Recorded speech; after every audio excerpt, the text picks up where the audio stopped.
Deuxième vidéo sur les droites remarquables dans le triangle. Après avoir vu les définitions, nous allons voir les propriétés.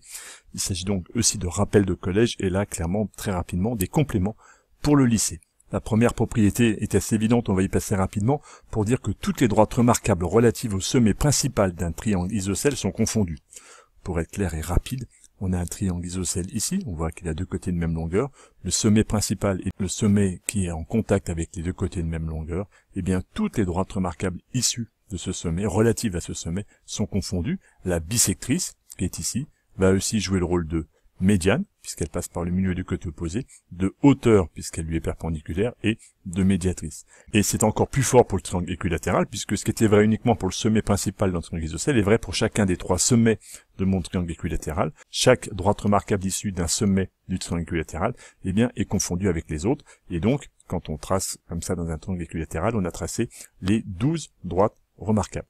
Il n'est pas inutile de les tracer, ces 12 droites, dans un triangle quelconque, pour voir que là il s'agit d'un feu d'artifice complet, puisque là les droites vont dans tous les sens. On a tracé pour chacun de tous mes sommets là la médiane en bleu, en jaune les bisectrices, en vert les hauteurs et en rouge les médiatrices, et on voit qu'on a un feu d'artifice absolument indigeste dans lequel on aurait bien du mal à extraire une information. Alors cette figure là qui est complètement indigeste a quand même un intérêt, pas inutile du tout, c'est de voir que mes trois droites vertes, à savoir mes trois hauteurs, eh bien sont concurrentes.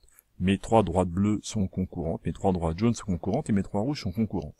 Et cela est vrai pour un triangle quelconque. Ça nous amène donc à une propriété fondamentale des droites remarquables qui nous dit que les droites remarquables d'un triangle sont chacune concurrentes en un point. Et la figure que nous venons de voir montre que chacun des points est différent selon la droite avec laquelle je travaille.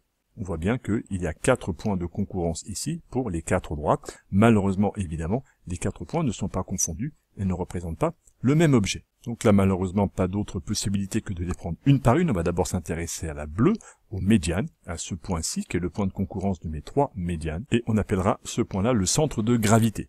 On l'appelle souvent G, le centre de gravité d'un triangle, le point de concurrence de ces 3 médianes. Le centre de gravité est une notion de physique. La propriété est à peu près élémentaire, et si vous preniez une feuille cartonnée de la forme du triangle rose qui est là, eh bien en mettant une aiguille en dessous, placée exactement au point G, le triangle ne doit pas bouger. Ce point a des propriétés géométriques particulières. Alors on dit que le point G est placé aux 2/3 de la médiane. Ça veut dire que cette distance-là, en fait, eh bien, on peut la reporter 2 fois ici.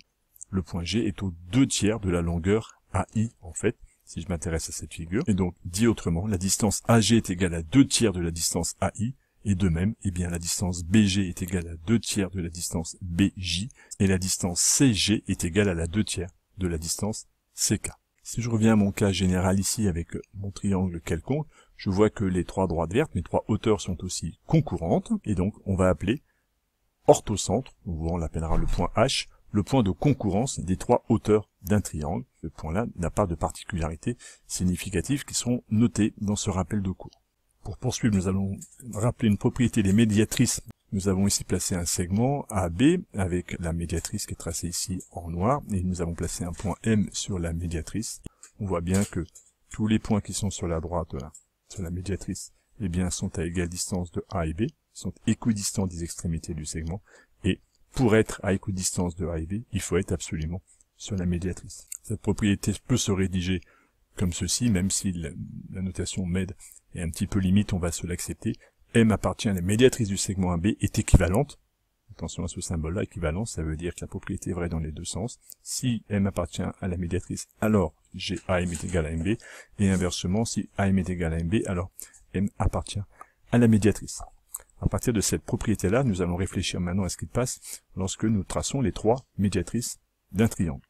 Ce point de concurrence, là, de mes 3 médiatrices, il a des particularités. Comme il appartient à la médiatrice de ce segment-ci, là, il est à égale distance de ces 2 extrémités, et ces 2 distances-là vont être exactement égales, puisqu'il appartient à la médiatrice de ce segment. Et comme il appartient à la médiatrice du segment du bas aussi, ce segment-là et ce segment-là vont être exactement de la même longueur aussi. Et donc, on s'aperçoit que le point de concurrence de mes 3 médiatrices est à égale distance des 3 sommets de mon triangle. Et donc, je peux tracer un cercle passant par de centre ce point de concurrence, et si je le fais passer par un sommet de mon triangle, il doit passer par les 3 sommets Voilà qui est fait. Pour résumer, les trois médiatrices d'un triangle sont concourantes en un point, qui est le centre du cercle circonscrit à ce triangle. C'est une propriété fondamentale. Et on en revient une dernière fois ici à ma figure un peu vilaine avec l'ensemble de toutes les droites remarquables. On voit que les droites jaunes ici, qui étaient les trois bisectrices, eh bien, sont concourantes aussi en un point. Voilà nous dans une situation plus simple avec les trois bisectrices qui sont représentées. J'ai donc tracé la perpendiculaire à un côté passant par le point d'intersection, le point de concurrence de mes trois bisectrices. Cette perpendiculaire là va couper ici le côté en un point. Eh bien je vais pouvoir maintenant construire un cercle qui va avoir pour centre le point de concurrence de mes trois bisectrices, qui va passer par ce point là et qui va être tangent à chacun de mes trois côtés de mon triangle. C'est donc le cercle qui va être inscrit dans mon triangle, à ne pas confondre avec le cercle circonscrit. On voit bien que je peux bouger mon triangle. Ce cercle-là est le plus grand cercle finalement qu'on peut rentrer à l'intérieur de mon triangle sans déborder. Donc conclu par cette définition, les trois bisectrices d'un triangle sont concourantes en un point qui est le centre du cercle inscrit à ce triangle.